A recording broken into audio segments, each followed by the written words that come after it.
पत्रकारांशी अत्यंत माजोरडेपणा दाखवत एखाद्या गुंडासारखी शिवीगाळ करणारे खासदार संजय दिना पाटील यांच्यावर तुफान टीका सुरू झाल्यावर त्यांनी काल अखेर दिलगिरी व्यक्त केली आहे। मात्र संजय दिना पाटलांनी दिलगिरी व्यक्त केली की मेहरबानी केली असा सवालही उपस्थित होत आहे। संतापजनक म्हणजे दिलगिरी व्यक्त करतानाही त्यांनी पुन्हा पत्रकारांवरच खापर फोडलाय।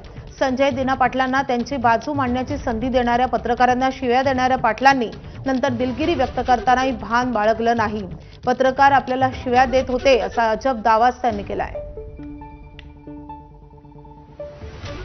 जो प्रकार माझ्यात आणि पत्रकारांमध्ये हा झालेला आहे त्याच्यासाठी मी मनापासून दिलगिरी व्यक्त करतो आणि हा प्रकार का घडला हे जरा आपल्याला सांगू इच्छितो।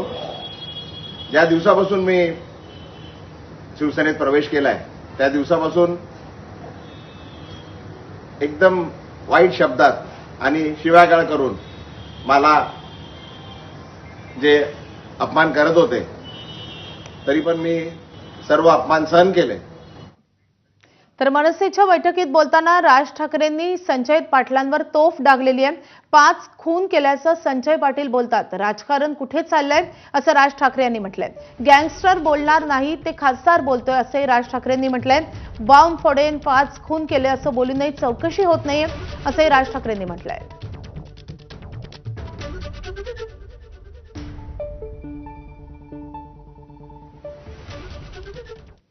आता एक अतिशय मोठी बातमी येते।